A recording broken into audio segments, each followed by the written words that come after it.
அன்பான தமிழுலங்களே உங்களை ஷெக்மத் star seat சேனலுக்கு அன்போடு வர வைக்கிறேன். நாம் இப்போ பார்க்க போகிற ரீடிங் என்ன அப்படின்னா, நீங்கள் இருக்க இப்போ இந்த காதல் வாழ்க்கை, உங்கள் வாழ்க்கையில் இருக்க காதல் வந்து ட்வின் ஃப்ளேம் ஜேர்னியா இல்லை சோல்மேட் ஜேர்னியா அப்படின்னு உங்களுக்கு சந்தேகம் இருந்ததுன்னா இந்த ரீடிங் அதை கிளாரிஃபை பண்ணோம். ப்ளீஸ் ஸ்பிரிட்ஸ் கலெக்டிவோட காதல் வாழ்க்கை ட்வின் ஃப்ளேம் ஜேர்னியா, அவங்க இருக்கிறது ட்வின் ஃப்ளேம் ஜேர்னியில் இருக்காங்களா இல்லை yes yes trust your intuition. உங்களுக்கு ஆல்ரெடி தெரியும்னு சொல்கிறாங்க. மேபி உங்களோட ட்வின் ஃப்ளேம் ஜேர்னியை ரொம்ப சீக்ரெட்டிவாக வச்சுக்கோங்க அப்படின்னு சொல்கிறாங்க. You are in twin flame journey.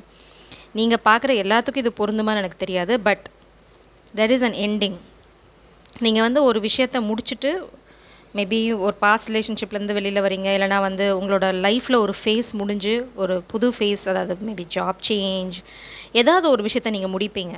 அதை முடிச்சுட்டு நீங்கள் ஒரு புதுசாக உங்கள் வாழ்க்கையை மேபி புது கண்ணோட்டத்தோடு உங்கள் வாழ்க்கையை பார்க்க ஆரம்பிக்கும் போது இந்த காதல் உங்கள் வாழ்க்கையில் வந்திருக்கும், இல்லைனா இனிமேல் வரப்போகுது. உங்கள் வாழ்க்கையில் வரப்போகிற காதல் கண்டிப்பாக ட்வின் ஃப்ளேம் ஜோடி தான். It's like Radhe Krishna, Purush and Prakriti, இவங்க தான் உங்களோட வாழ்க்கை துணையாகவும் ஆக போகிறாங்க. பட் அதுக்கு முன்னாடி சில பல விஷயங்கள் உங்கள் வாழ்க்கையில் முடியும், கொஞ்சம் பெயின்ஃபுல்லாக கூட இருக்கலாம், நிறைய ரகசியங்கள் உங்கள் வாழ்க்கைக்குள்ளே வரும். அது எல்லாமே உங்களோட நன்மைக்காக தான். ஏன்னா நீங்கள் இதெல்லாம் விட்டுட்டு மெஜிஷியன், நீங்கள் தான் இந்த காதலை மேனிஃபெஸ்ட் பண்ணியிருக்கீங்க, இல்லைனா உங்கள் பர்சன் உங்களை வந்து மேனிஃபெஸ்ட் பண்ணுறாங்க. ட்ரஸ்ட் யுவர் இன்ட்யூஷன் ரொம்ப ரொம்ப அவசியம். உங்களோட உள்மனசு என்ன சொல்லுதோ அதை கேட்டு நடங்க. இது இல்லைனா நீங்கள் கன்ஃபியூஸ் ஆகி இந்த காதலை இழக்கிறதுக்கான வாய்ப்பு நிறைய இருக்கும். நீங்கள் சாதாரண 3D இல்லைனா ப்ளூட்டானிக் கனெக்ஷன், அதாவது வெறும் ஃப்ரெண்ட்ஷிப் தான் அப்படின்னு நம்பி ஏமாறுறதுக்கு வாய்ப்புகள் நிறையா இருக்கும். ஸோ அதனால தான் பிரபஞ்சம் சொல்கிறாங்க, அதை ரொம்ப சீக்ரெட்டாகவும் வச்சுக்கோங்க. ஏன்னா காமிக் அட்டாக்லேருந்து அதை வந்து உங்களை காப்பாற்றும். ரொம்ப சீக்ரெட்டாக தான் இருக்கும் உங்கள் காதலும். எப்படி ராதாகிருஷ்ணனோட காதல் வந்து எல்லாத்துக்கும் தெரியும் அப்புறமா அப்படின்னாலும், அவங்களோட காதல் அவங்களோட சந்திப்பில் ரொம்ப ரகசியமாக இருக்கும். Only they know. Soulmate, oh my God, இதுக்கு மேலே நான் என்னத்தை சொல்ல.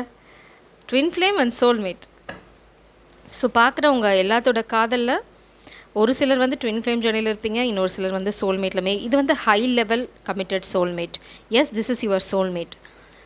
இப்போ அட் ப்ரெசென்ட் யாராவது உங்கள் வாழ்க்கையில் தான் இந்த முடிவுக்கு அப்புறம் யார் உங்கள் வாழ்க்கையில் காதல் அப்படின்ற இதில் வந்திருக்காங்களோ அவங்க தான் உங்களோட ட்வின் ஃப்ளேம், அவங்க தான் உங்களோட சோல்மேட். இது நீங்கள் எந்த பேர் வேணால் வச்சுக்கோங்கிறாங்க பிரபஞ்சம். உங்கள் பிடிச்ச பேரை வச்சுக்கலாம். Religious factors.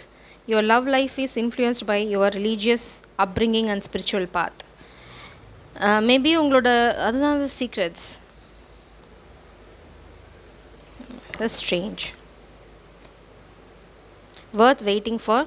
ஏதாவது ஒரு ரிலீஜியஸ் ஃபேக்டர் இல்லைனா வந்து ஏதாவது ஒரு சுச்சுவேஷனால் உங்களோட காதல் வந்து அஃபெக்ட் ஆகலாம். ஆனால் வந்து அதுக்காக காத்துருங்க. இந்த காதல் வந்து உடஞ்சி போக போகிறதில்ல. Let me clarify this religious factor.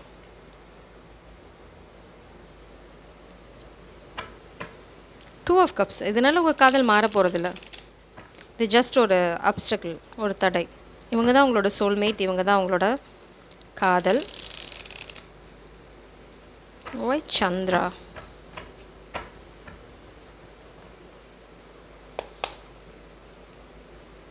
Maybe உங்களோட பிலீஃப் சிஸ்டம் வேறு வேறையாக இருக்கலாம், ரெண்டு பேரும் வேறு வேறு ரிலீஜனாக இருக்கலாம். Please clarify this religious factor.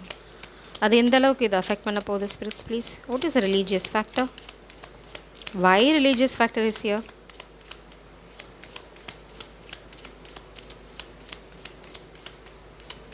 ஏதாவது ஒரு விஷயம் இருக்கலாம். மெஜிஷியன்.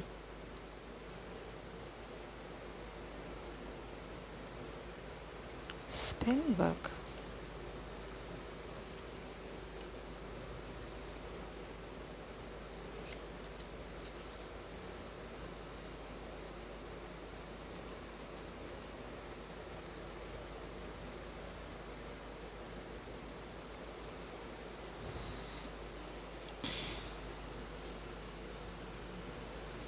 இது வந்து ரிலீஜியஸ் ஃபேக்டர்னால் உங்களுக்குள்ளே இருக்கிற வேற்றுமை கூட இல்லை. இந்த ரிலீஜியஸ் ஃபேக்டர் பார்த்திங்கன்னா ஸ்பெல் ஒர்க், மெஜிஷியன். பட் இதை வந்து உங்களால் ஓவர் கம் பண்ண முடியும். ஏன்னா நீங்கள் தான் டிவைன் ஃபெமினன், உங்களால் இதை ஓவர் கம் பண்ண முடியும். அப்புறம் வந்து ஃபினான்ஷியல் ஃபேக்டர் தான் பிரச்சனையே தவிர ரிலீஜியஸ் ஃபேக்டர்னு அவங்க தப்பாக புரிஞ்சிட்ருக்கலாம், இல்லைனா தப்பான ஒரு சாயம் உங்களுக்கு விளக்கம் கொடுக்கலாம். ஆனால் ஆக்சுவலாக வந்து இது நீங்கள் இல்லைனா உங்கள் பர்சன் ஃபினான்ஷியலாக கான்ஃபிடென்ட்டாக இல்லைல்ல, உங்கள் மேலே உங்களுக்கு நம்பிக்கை இல்லை. பட் பட் இதனால் நீங்கள் ரொம்ப நாள் they are heavily burdened.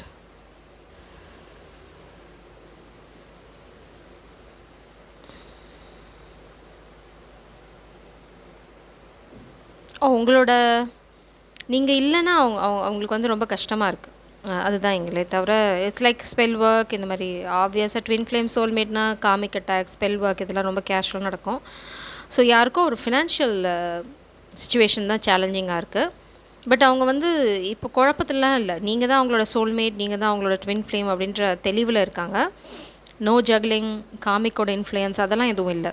So இதுதான் உங்களோட ஜேர்னி. ஒரு சிலருக்கு ரிலீஜியஸ் ஃபேக்டர் டைரெக்டாக பிரச்சனையாக இருக்கலாம், இல்லைனா ஒரு சிலருக்கு ஏன்னா மூன் மெஜிஷியன் வந்து பார்த்திங்கன்னா ரொம்ப டார்க் ஸ்பெல் லைக் ஊடு ஸ்பெல் பண்ணுறது, உங்களோட ஃபினான்ஷியல் சுச்சுவேஷன் அட்டாக் பண்ணுறது. ஸோ உங்கள் பர்சன் வந்து ஃபினான்ஸில் ஃபோக்கஸ் பண்ணுவாங்க, இந்த காதலை கைவிட்டுருவாங்க அப்படிங்கிற பிளான். பட் உங்கள் பர்சன் வந்து ரொம்ப ஸ்டபனாக இருக்காங்க, என் காதல் இது.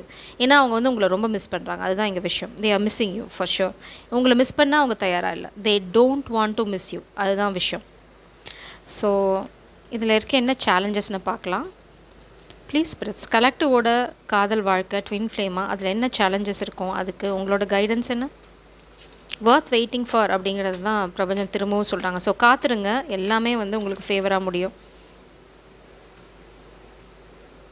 ப்ளீஸ் ஸ்பிரிட்ஸ், கலெக்டிவோட காதல் வாழ்க்கை ட்வின் ஃப்ளேமாக அதில் உங்களோட கைடன்ஸ், கிளாரிஃபிகேஷன், அவங்களுக்கு என்ன தெரியணும் இந்த காதல் வாழ்க்கையை பற்றி, என்ன தடைகள், என்ன பிரச்சனை, அதை எப்படி ஹேண்டில் பண்ணுறது? What is your guidance? கலெக்டிவோட ட்வின் ஃப்ளேம் ஜேர்னியா இது, அதுக்கு உங்களோட கைடன்ஸ்.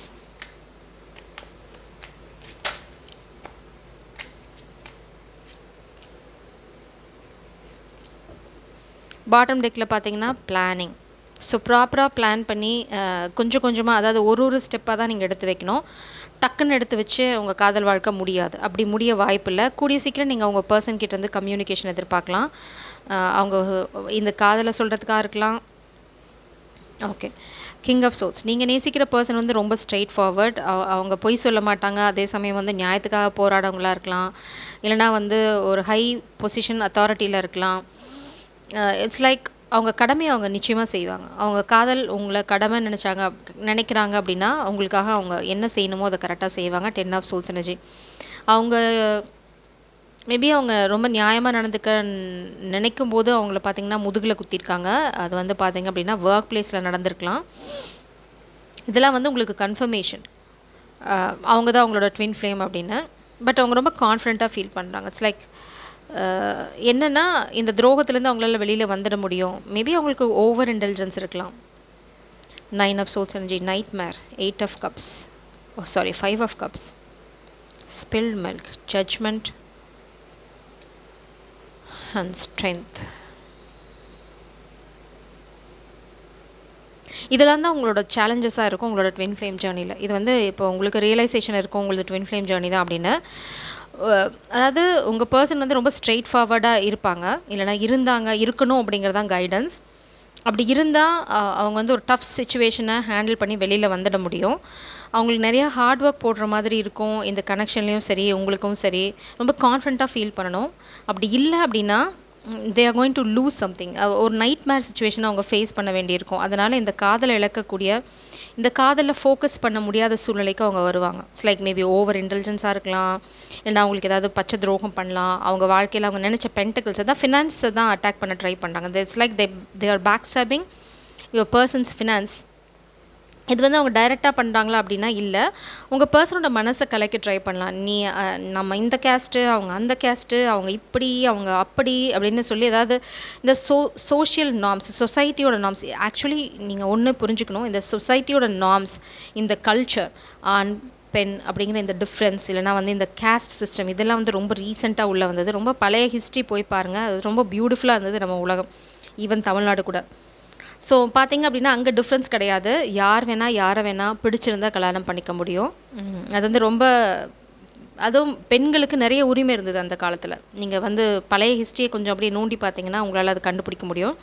அதெல்லாம் மறைச்சு அதெல்லாம் வந்து ஒன்றுமே இல்லாமல் பண்ணி, இதெல்லாம் வந்து இப்போ ரீசெண்டாக உள்ளே வந்தது. இந்த ஆண் ஆதிக்கம் சமூகம் வந்து வர தான் கேஸ்ட்டு இதெல்லாம் கொண்டு வந்து அதெல்லாம் ஒரு டூலாக யூஸ் பண்ணி பெண்களை அடிமையாக்க ட்ரை பண்ணும்போது தான் இந்த ப்ராப்ளம்லாம் அந்த ரிலீஜியஸ் ஃபேக்டர், காசு இருக்கவங்க காசு இல்லாதவங்க இந்த மாதிரி டிஃப்ரென்ஸை கொண்டு வந்தது வந்து it's to control, it's to hurt the society. ஏன்னா ஒரு சில கும்பலுக்கு மட்டும் கண்ட்ரோல் வேணும், அப்போ தான் அவங்க வந்து அந்த மேல்மட்டத்திலே இருக்க முடியும். அதுக்காக உருவாக்கின விஷயங்கள் தான் இதுவே தவிர நம்மளோட வாழ்க்கை முறை இப்படி இல்லை பழைய காலத்தில். ஸோ அதை வந்து நீங்கள் புரிஞ்சுக்கிட்டிங்கன்னா போதும். ஏன்னா நீங்கள் ரொம்ப தூரம் போக வேண்டாம். ரொம்ப கொஞ்சம் நாள் முன்னாடி போனீங்க அப்படின்னா நம்ம கிராமத்துலேயே இருக்கும். அவங்க பொண்ணை கல்யாணம் பண்ணி கொடுக்கணும் அப்படின்னா மாட்டை அடக்கணும், இளவட்டக்கல்ல தூக்கணும், இந்த மாதிரி வந்து தைரியம் வீரத்துக்கு தான் முன்னுரிமை இருந்தே தவிர அப்போ கேஸ்ட் சிஸ்டம் அங்கே பெருசாக இல்லை, யார் வேணால் பண்ணலாம். அதுக்கப்புறம் தான் கொஞ்சம் கொஞ்சமாக இந்த கேஸ்ட்டு இந்த பணம் இதெல்லாம் க்ரீப்பினாச்சு. ஸோ அதை நீங்கள் புரிஞ்சுக்கிட்டீங்க அப்படின்னா இந்த டிஃப்ரென்ஸ் உங்கள் வாழ்க்கைக்குள்ளே இந்த ட்வின் ஃப்ளேம்குள்ளே வராமல் பார்த்துப்பீங்க. ஸோ இது வந்து ஒரு வார்னிங். இது உங்கள் ஃபேமிலி உங்களை இன்ஃப்ளூயன்ஸ் பண்ண ட்ரை பண்ணலாம், நாம் அந்த கேஸ்ட்டு, நாம் அவ்வளோ பெரிய ஆள் அப்படின்னு அந்த டிஃப்ரென்ஸை உங்களுக்குள்ள ஒரு பாய்சன் மாதிரி கொஞ்சம் கொஞ்சமாக ஸ்லோவாக கொண்டு வர ட்ரை பண்ணுவாங்க. பட் இதனால் உங்கள் காதல் வாழ்க்கை பாதிக்கப்படுமானா கண்டிப்பாக கிடையாது. இட்ஸ் பேலன்ஸ்டாக இருக்குது, ஜகிளிங் கிடையாது. உங்களுக்கு வந்து எந்த சந்தேகமும் இல்லை. ஏன்னா ராதைக்கும் கிருஷ்ணருக்கும் எந்த சந்தேகமும் இல்லை, அவங்க 2 பேரும் ஒருத்தங்க நேசிக்கிறாங்கங்கிறது. ஸோ என்ன சேலஞ்ச் வந்த போதும் அவங்க காதல் அழிஞ்சு போகலை, அவங்க வந்து பிரிஞ்சாங்க, அவங்க ஒன்று சேரலை, இந்த மாதிரி எந்த ட்ராமா வந்தாலும் சரி அவங்களுக்குள்ளே இருந்த காதல் ராதை இறக்குற வரைக்கும் அந்த காதல் அப்படியே தான் இருந்தது. அவங்க சாகும்போது அவங்களுக்கு வேறு எதுவுமே இல்லை. கிருஷ்ணரை அந்த முகத்தை நான் ஒரு தடவை பார்த்துட்டு இறக்கணும் அப்படின்னு எல்லாத்தையும் திறந்து கிருஷ்ணரை தேடி போய் அவங்கக்கிட்ட ஒரு வேலைக்காரி மாதிரி இருந்து கடைசியில் உயிர் விடுவாங்க. ராதையோட முடிவு அப்படி தான் இருந்தது. கிருஷ்ணர் வந்து யாருக்காகவும் கண்ணீர் விட்டதே கிடையாது.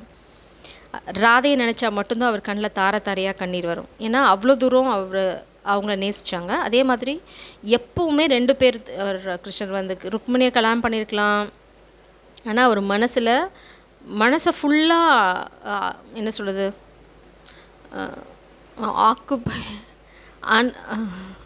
சரியான வார்த்தை தேடிட்டுருக்கேன், ஆக்கிரமிச்சிருந்தது வந்து பார்த்திங்க அப்படின்னா ராதையோட காதல். யாராவது ராதையோட பேர் சொன்னால் போதும் கிருஷ்ணர் அவ்வளோதான், கிருஷ்ணர் கண்ணு கலங்கிடும்.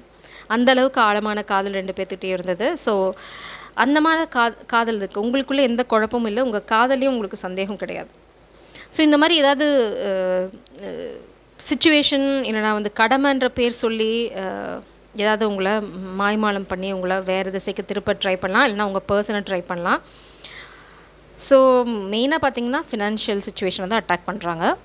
இதெல்லாம் உங்களுக்கு முன்னாடியே பிரபஞ்சம் சொல்கிறாங்க, இதெல்லாம் நடக்கும், இதை எதிர்பார்த்துட்டு இருந்தீங்க அப்படின்னா நீங்கள் ஈஸியாக இந்த சுச்சுவேஷனை கடந்து வந்துடலான்னு சொல்கிறாங்க.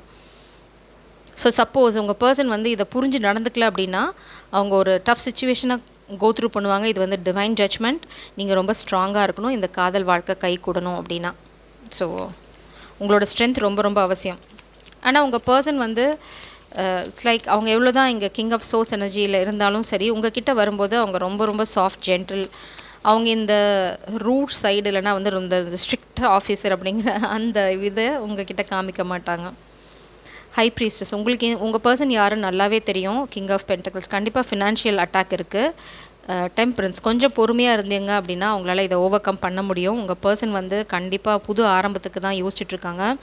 இந்த நைட் மேர் வந்து ஒரு divine judgement, the sun. So 5 of cups வந்து சுச்சுவேஷன் நீடிக்குமா அப்படின்னா இல்லை, இந்த இருள் வரது வந்து ஒரு வெளிச்சத்துக்கான அறிகுறி தான். 7 of cups, past options, night of souls energy. கண்டிப்பாக உங்கள் பர்சன் வந்து உங்களை தேடி வருவாங்க, they are going to chase you. So நீங்கள் கவலைப்பட தேவையில்லை. உங்களோட பர்சன் யார் இந்த கிங் ஆஃப் சோல்ஸ் அப்படின்னு உங்களுக்கு நல்லாவே தெரியும். ஜட்ஜ்மெண்ட். ஒரு சிலருக்கு உங்களோட பர்சன் ஏதாவது பாஸ்டில் தப்பு பண்ணியிருந்தாங்க அப்படின்னா அதை ரியலைஸ் பண்ணி ரொம்ப ஒரு தெளிவான சூழ்நிலையில் தான் உங்ககிட்ட வருவாங்க. ரொம்ப குழம்பின சூழ்நிலையில் அவங்க உங்ககிட்ட வரப்போகிறதில்ல. 9 ஆஃப் பென்டக்கிள்ஸ். இப்போதைக்கு feminine, you are guided to focus on your pentacles. இந்த ரீடிங் ரொம்ப ட்ராக் பண்ண விரும்பல. ஸோ இது வந்து ஸ்பிரிட்ஸோட கைடன்ஸோட இதை நான் முடிக்கிறேன். நான் இதெல்லாம் பெருசாக டீப்பாக அனலைஸ் பண்ணல, ஏன்னா வந்து உங்களோட முடிவு என்னன்னு பார்க்க ட்ரை பண்ணேன். இது ரொம்ப சந்தோஷமாக இருக்க போகிறீங்க. ஒரு சிலருக்கு உங்கள் பர்சன் பாஸ்ட்டில் உங்களை ஜகிள் பண்ணிக்கலாம், ஆனால் இப்போ வந்து அது ரொம்ப ரிக்ரெட் பண்ணுறாங்க. மேபி இப்போ வந்து அவங்களோட ஃபேமிலி ரிலீஜியஸ் ஃபேக்டர்ஸை சொல்லி நாமெல்லாம் பெரிய அப்பா டக்கரு அப்படின்னு சொல்லி உங்ககிட்ட வர விடாமல் தடுக்க ட்ரை பண்ணலாம். But they got clarity because you are the star seed. நீங்கள் கண்டிப்பாக ராதா தான். You have that essence of Radha, maybe star seed, earth angel, you're the high priestess. இங்கே கண்டிப்பாக ராதே தான். அதில் வந்து உங்களுக்கு சந்தேகமே வேண்டாம். ரொம்ப ரொம்ப தைரியமாக நீங்கள் அதை நம்பலாம். Never compromise integrity and loyalty. So இங்கே வந்து பார்த்திங்க அப்படின்னா ராதை எந்த இடத்துலையும் போய் கிருஷ்ணர்கிட்ட கெஞ்சல என் கூட இருங்கன்னு. அவங்க பவரில் நின்னாங்க. கிருஷ்ணர் வந்து அவரோட கடமையை செய்ய ட்ரை பண்ணார். இட்ஸ் லைக், ஆனால் அந்த காதல் கடைசி நொடி வரைக்கும் சாகலை. அது ருக்மணிக்கும் தெரியும், உலகத்துக்கும் தெரியும். ஸோ த லவ், அவங்களுக்குள்ள இந்த காதல் தான் ரொம்ப தெய்வீகமானது. அதனால தான் இன்னும் நம்ம செலிப்ரேட் பண்ணுறோம். Love is around the corner worth the wait. So உங்கள் காதல் வாழ்க்கை உங்கள் கார்னரில் தான் இருக்குது. எத்தனை தடை வந்தாலும் அது வந்து உங்களை தாண்டி வரும்.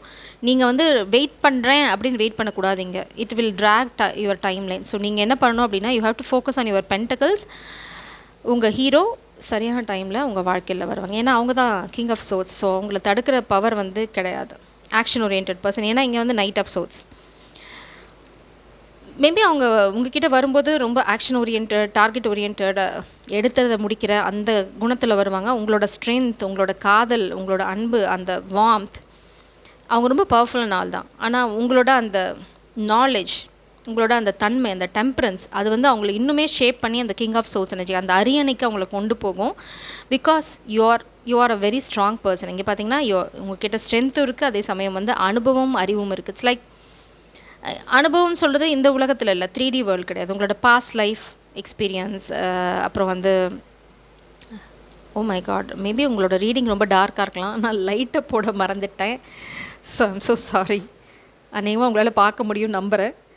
ஸோ இது வந்து யூ ஆர் அ பிளெஸ்ஸிங். இந்த மேஸ்குலின் எனர்ஜியில் இந்த மேஸ்குலினுக்கு நீங்கள் ஒரு பிளெஸ்ஸிங் மாதிரி தான். அவங்க ரொம்ப பொறுமையான ஆள் தான், ரொம்ப பேலன்ஸ்டான ஆள் தான். இந்த கனெக்ஷனை பொறுத்த வரைக்கும் அவங்க இம்பேலன்ஸ்டாக இல்லை. இந்த ஃபினான்ஷியல் அட்டாக் அவங்கள ஒன்றும் பெருசாக பண்ண போகிறதில்ல. ஸோ ஜெய் சாரம், காட் பிளஸ் யூ.